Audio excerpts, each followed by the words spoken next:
જ્યારે કોઈ ગ્રાહક વાહન લઈને પેટ્રોલ પુરાવવા માટે જાય છે ત્યારે પેટ્રોલ પંપના કર્મચારીઓ સાથે કેટલો કડવો અનુભવ પણ તેમને થતો હોય છે।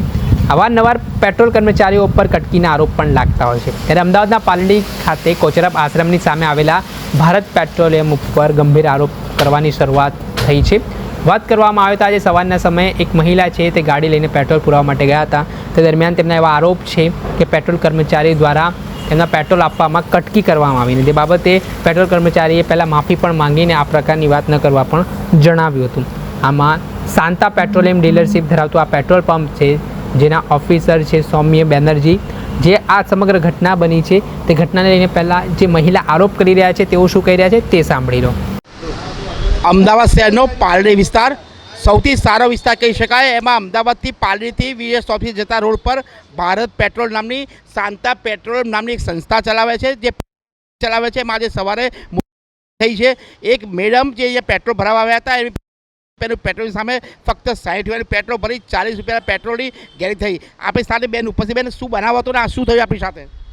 એમને પેટ્રોલની ચોરી કરતાં મેં પકડાયું છે એમને, અને એમને પછી મને માફી પણ માંગી, પણ મેં માફ કરવા તૈયાર નથી, કારણ આ કન્ઝ્યુમર રાઇટ છે। આવી રીતે 40% જો ચોરી કરે, રૂપિયાની હોય કે 10 રૂપિયાની હોય, ચોરી ચોરી છે। આવી રીતે ચોરી ના કરાય। અને આટલું ભર સિટીમાં ચાલતું પેટ્રોલ પંપ છે, મારા જેવા કેટલા કસ્ટમર અહીંયા આવતા હશે, એ લોકોને આવી રીતે ચોરી કરે ના ચાલે ને, પોસાય નહીં કસ્ટમરને। તો બિહાફ ઓફ કસ્ટમર મેં સ્કાયનેટમાંથી મેં ફોન કર્યો, એ તરત આવી ગયા અને સપોર્ટ માટે હવે મીડિયા લોકો ઊભા છે। મીડિયા જ્યાર સુધી સપોર્ટ ના કરે અમે લોકો આગળ અમારી અવાજ કેવી રીતે પહોંચાડીએ? કન્ઝ્યુમર ફોરમમાં જવું પડશે તો હું 100% જઈશ તમારા લોકોના મદદથી। શાંતા પેટ્રોલનો બીજો બી એક વધારાની સ્થાનિક બીજા એક ગ્રાહક છે, એમની બી ફરિયાદ હતી કે આપ શું થયું હતું આપણી સાથે અને કેવી રીતે થયું હતું આપણી સાથે? હું અહીંયા પેટ્રોલ પુરાવા આપ્યો, મેં 300 રૂપિયાનું પેટ્રોલ નાખ્યું, મને સીધું 100 રૂપિયાનું ઓછું મને કે આવી ગયું કે હું એને એમ કહું કે તું મીટર ઉપર પહેલાંની ઉપર કેમ હાથ રાખે છે? કારણ કે સિસ્ટમ હોય કે ગમે તો આપણે કહીએ તો બી એ લોકો માનતા નથી, કારણ કે પેલું એમની જાતથી જ દબાયા કરે છે। કેટલું પેટ્રોલ આવું છું નહીં, એ બી મગજમારી થઈ મારે ને મને પેટ્રોલ તો તરત આપી દીધું એ લોકોએ પાછું 100 રૂપિયાનું। આપણું શુભ નામ? હિતેશ શાહ।